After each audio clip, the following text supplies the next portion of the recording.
Beri nama pedang ini Naga Puspa.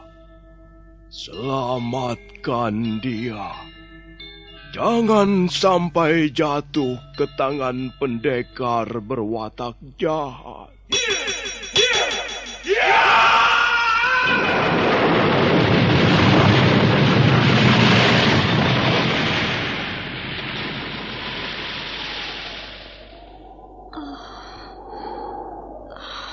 Kakang Kamandanu, kau masih juga tidak percaya bahwa aku mencintaimu. Meisin, maafkan aku, Meisin. Meisin, Meisin.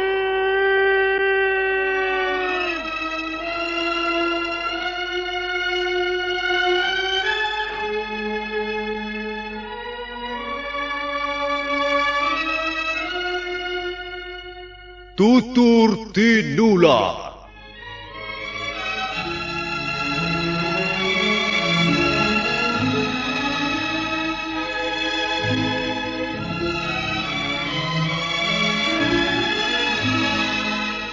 Sebuah sandiwara radio serial, produksi Sanggar Cerita dan Teater Sanggar Prativi. Sebuah kisah dengan latar belakang sejarah runtuhnya Singasari dan berdirinya Kerajaan Majapahit.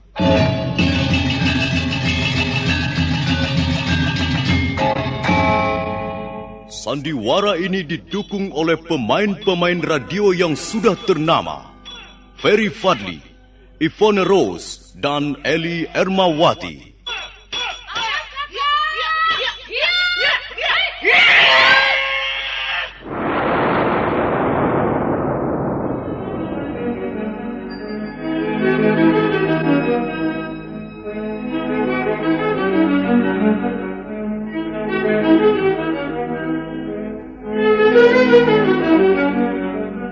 Cerita ini ditulis dan disusun oleh S. Tijab. Teknik dan montase dikerjakan oleh Rudi Tinangon dan Joko SP. Sutradara EWS Yuwono. Kali ini mengetengahkan episode pertama dengan judul Pelangi di Atas Kurawa.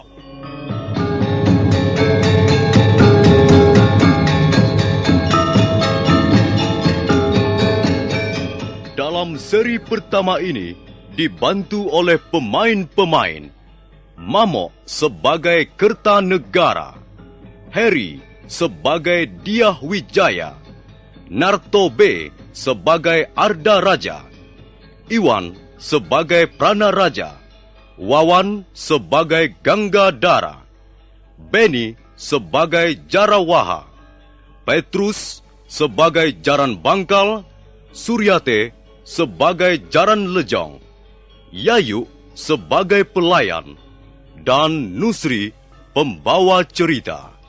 Selamat menikmati.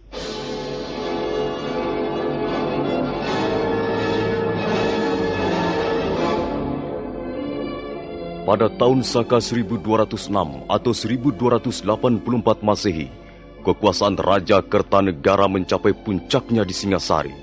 Pulau Bali berhasil ditundukkan. Demikian pula Kerajaan Gurun, Bakulapura, Pahang, Sunda dan Madura. Demikianlah Singasari atau Tumapel semakin mengembangkan sayap kekuasaannya di luar Pulau Jawa.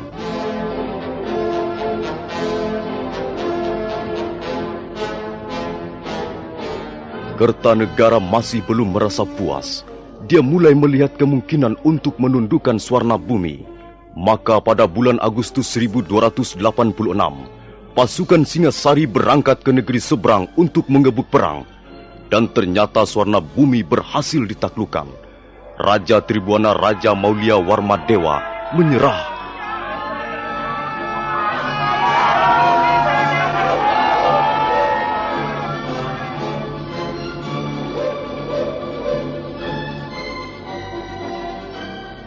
6 tahun kemudian, setelah menaklukkan negeri Melayu, pada tanggal 17 April 1292, Kertanegara mengeluarkan prasasti Camunda.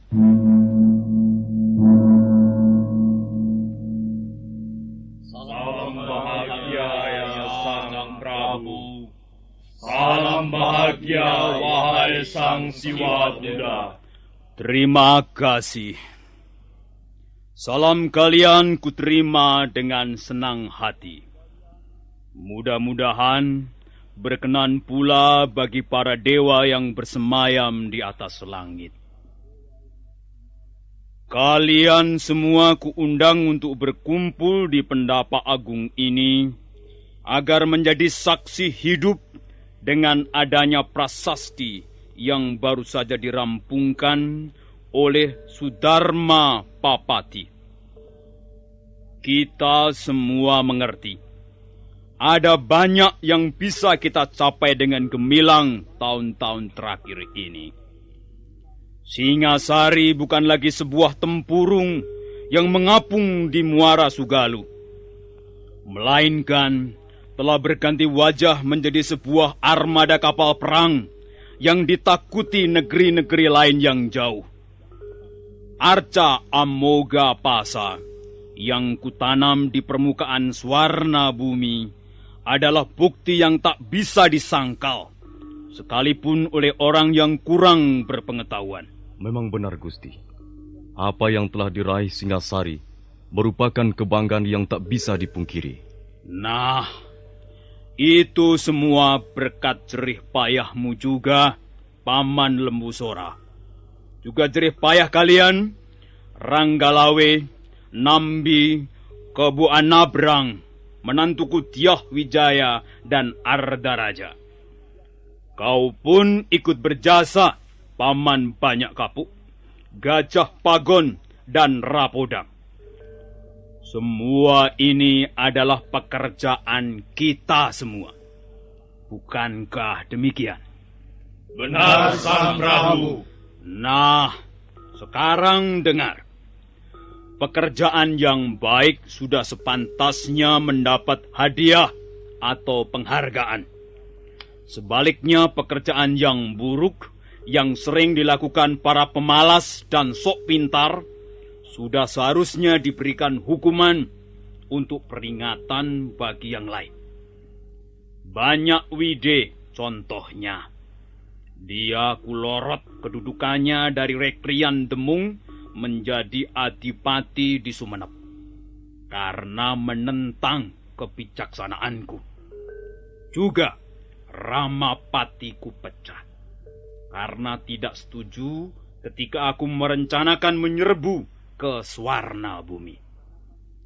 Itulah hukuman yang setimpal bagi para penentang, pembangkang, dan pengkhianat negeri Singasari. Menantuku, Tiah Wijaya. Daulat Ayahanda Prabu. Dan kau juga, Ardaraja. Daulat Ayahanda Prabu. Dalam prasasti Camunda yang baru saja dirampungkan, tercantum keputusan Kertanegara sebagai raja yang syah di Singasari. Di atas lempengan batu ini, aku mengucapkan terima kasih yang besar atas jasa-jasa mereka yang telah membantu seluruh usahaku. Dan kepada mereka aku akan memberikan penghargaan yang layak, baik jasa yang besar maupun yang kecil. Semua akan mendapat imbalan dari pemerintah Singasari. Dan kalian berdua, Tiah Wijaya dan Ardaraja, kutugaskan untuk mengatur dan mengawasi pelaksanaan pemberian penghargaan itu. Ingat, jangan sampai ada yang tercecer. Semua yang telah berjasa harus ikut menikmati hasilnya. Daulat Ayahanda Prabu, Ananda akan melaksanakan perintah sebaik-baiknya. Demikian pula Ananda akan menjunjung tinggi perintah Ayahanda Prabu.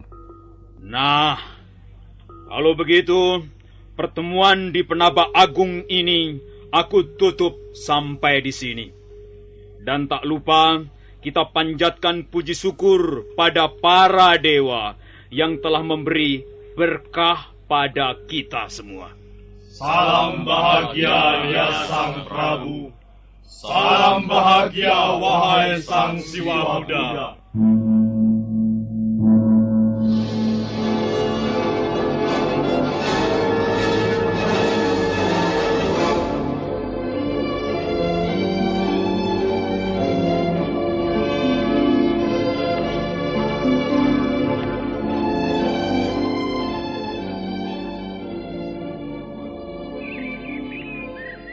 Kakang Jarawaha, kupikir raja kita sekarang ini hebat sekali. Di mana letak kehebatannya menurut pendapatmu, Adi Ganggadara? Ya, dia tegas dan tergolong seorang raja yang berani. Iya. Bayangkan, Suwarna Bumi yang megah dapat ditundukkan tanpa kesukaran. Aku bangga bisa mengabdi pada raja seperti Prabu Kertanegara. Aku pun bangga mempunyai raja seperti beliau. Tapi aku mempunyai alasan yang berbeda. Ya, dengan dibuatnya prasasti Camunda, semakin tampak kearifan dan kebijaksanaan beliau. Seorang raja besar bersedia menekuk leher, menundukkan wajah untuk mengucapkan rasa terima kasih pada bawahannya. Itulah yang luar biasa. Kukira belum pernah terjadi sebelum Prabu Kertanegara. Ya, benar Kakang. Semua jasa orang, baik yang kecil maupun yang besar, baik dari kalangan bawah, menengah atau golongan atas, semua diperhatikan dan diberikan penghargaan.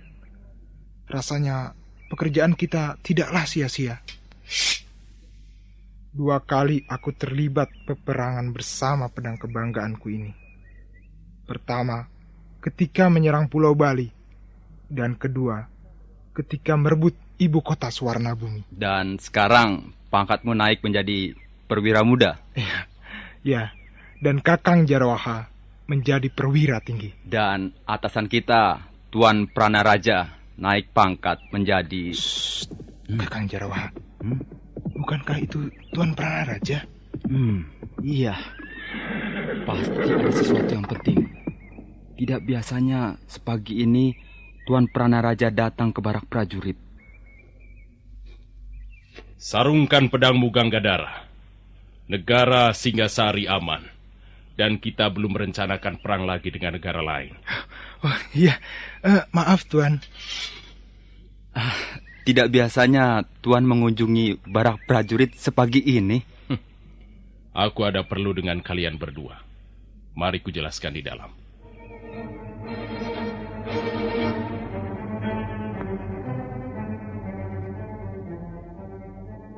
Gurawan? Iya, memang hamba pernah mendengar nama desa itu sebagai tempat tinggal Empu Hanggareksa. Kalau tidak salah, letaknya berdekatan dengan desa Jasunwungkal. Kalau kau sudah tahu letaknya, itu lebih bagus. Oh, jadi Empu Hanggareksa juga diundang ke istana? Tentu saja. Karena dia tergolong orang yang berjasa terhadap pemerintah Singasari. Hampir seluruh senjata milik perwira Singasari adalah buatan Empu itu. Benar, Tuan. Senjata yang ampuh memang ikut mempengaruhi semangat dan keyakinan seorang prajurit. Kalau begitu, kalian siapkan kuda dan perbekalan yang cukup untuk di perjalanan nanti. Apakah hari ini juga kita akan berangkat, Tuan? Ganggadara, tak baik menunda-nunda tugas yang diberikan oleh seorang raja.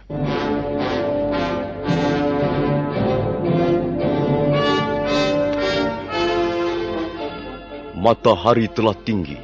Panasnya menyengat membuat musim kemarau nampak gersang. Seluruh kota Singasari bermandikan keringat.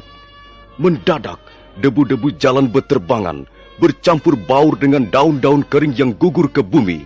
Ketiga-tiga ekor kuda berlari bagaikan terbang. 3 binatang perkasa itu terus berlari menuju perbatasan kota untuk kemudian meninggalkan Singasari.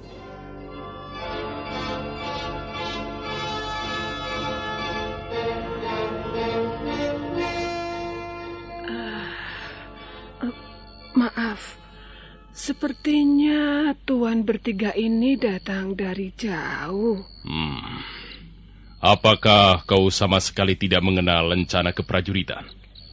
Kami adalah prajurit-prajurit Singasari.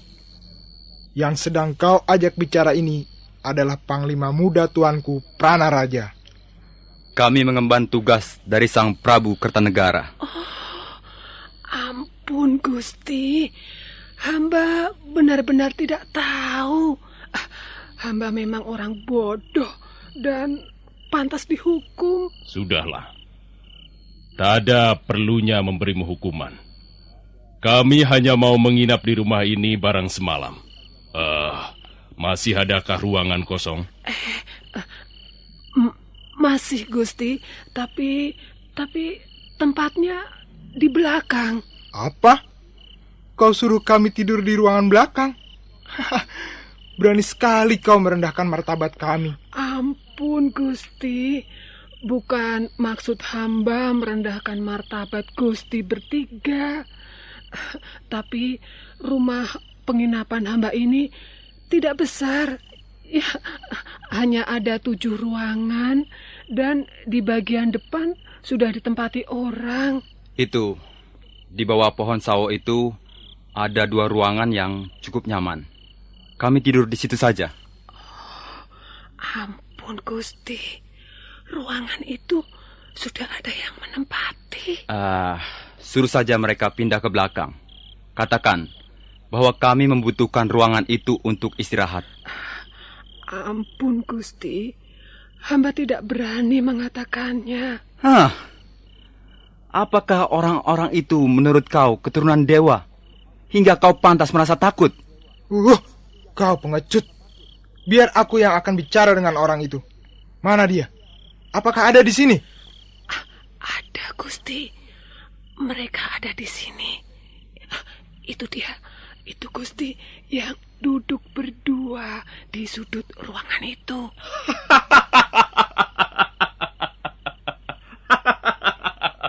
Selamat malam, tuan-tuan. Agaknya tuan-tuan membutuhkan ruangan yang nyaman untuk istirahat malam ini. Iya. Iya. Agaknya tuan-tuan baru saja berjalan jauh. Iya, benar. Kalian siapa?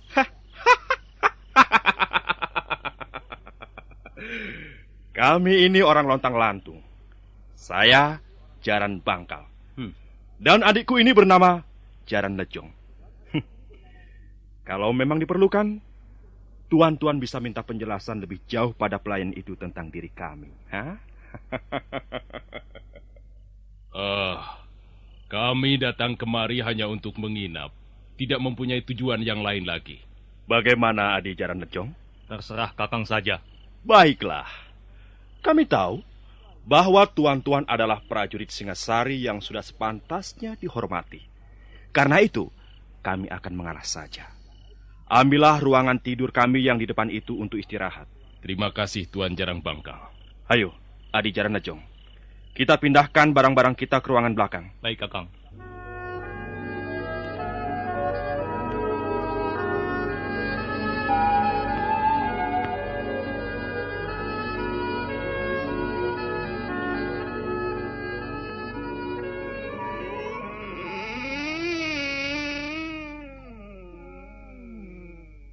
Ada apa, pelayan? Gusti, kami harapkan berhati-hati. 2 orang itu agaknya punya niat yang kurang baik, Gusti. Kau tahu banyak tentang mereka?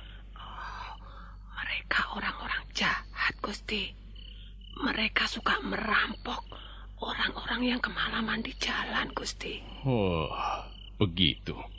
Baiklah. Terima kasih atas peringatanmu, pelayan. Sebenarnya hendak pergi kemana Gusti bertiga ini? Kami akan ke desa Kurawan. Oh, Kurawan sudah tidak terlalu jauh dari sini, Gusti. Untung Gusti menginap di Jasun Bungkal. Memang kenapa? Jalan ke Kurawan agak sulit ditempuh pada malam hari, Gusti. Harus berhati-hati. karena banyak jurang dan tebing yang berbahaya. Baiklah, pergilah pelayan. Biarkan kami istirahat malam ini. Baik, Gusti. Maaf, hamba telah mengganggu. Selamat malam, Gusti Pranaraja. Iya.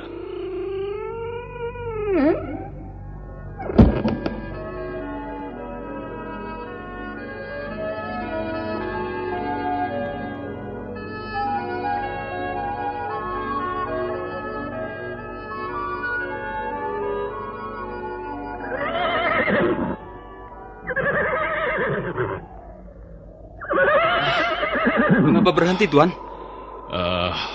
Menurut keterangan pelayan rumah penginapan itu, setelah kita melewati 3 gugusan bukit di depan, barulah kita memasuki perbatasan desa Kurawan. Kalau begitu, kita jalan terus, Tuan. Mengapa berhenti di sini? Sebentar. Jalan yang harus kita tempuh semakin sempit dan berbahaya. Kita harus berhati-hati, Ganggadara. Oh, awas, Tuan! Ada pohon roboh!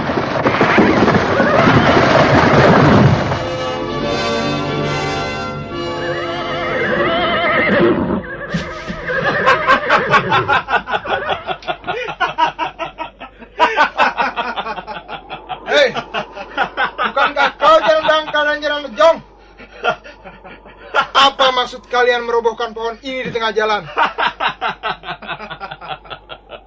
Maksud kami adalah untuk menghalang-halangi perjalanan kalian bertiga. Kurang ajar. Tenang, Ganggadara. Tenang saja. Aku tahu siapa mereka. Bukankah kalian bermaksud merampok kami? Tidak.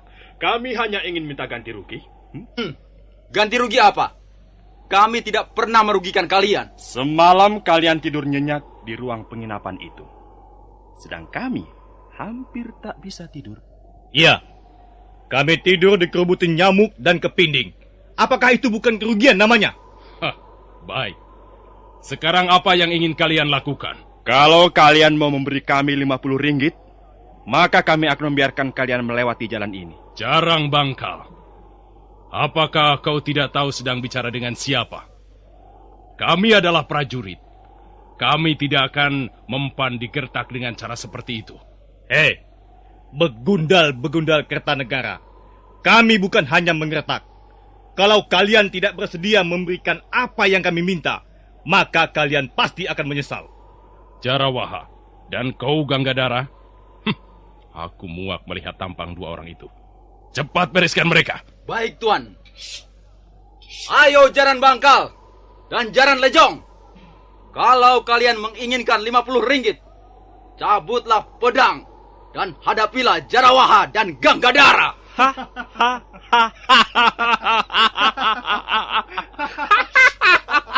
Bagus. Ayo, Adi Jaran Lejong.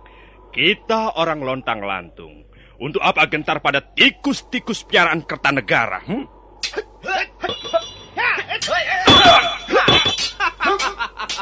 Bagus. Agaknya kali ini kita mendapat lawan yang sepadan. Adi Jaran Lejong. Cepat bereskan mereka, Jarawaha. Apa yang kalian tunggu?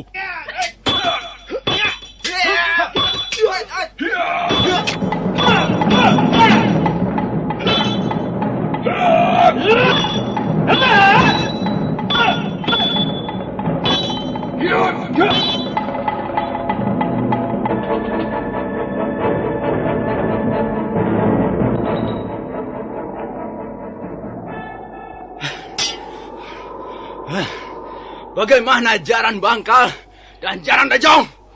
Kalian masih menginginkan 50 ringgit? Tidak. Ayo.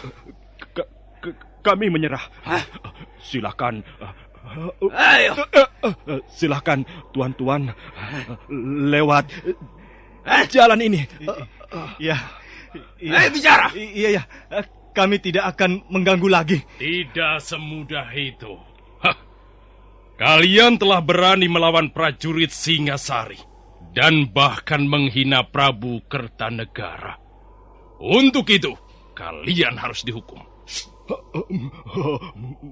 Ampun Tuan, ampun Tuan. Kami mengaku bersalah Tuan. Ampun Iya, Tuan. Iya. Kami menyesal sekali. Kami sungguh-sungguh menyesal telah berani mengganggu tuan-tuan. Tidak mudah mengampuni kesalahan seperti itu. Mana tangan kalian? Ayo, ulurkan ke depan. Iya. Aku akan memotongnya. Ayo. Tuan.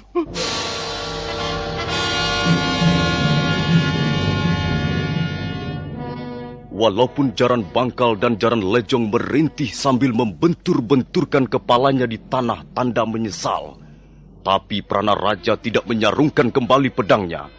Bahkan dia melangkah dengan garang mendekati dua perampok malang itu. Nah, para pendengar sekalian, bagaimana kelanjutannya? Apakah Jaran Bangkal dan Jaran Lejong akhirnya harus kehilangan tangannya? Silakan menanti seri berikutnya.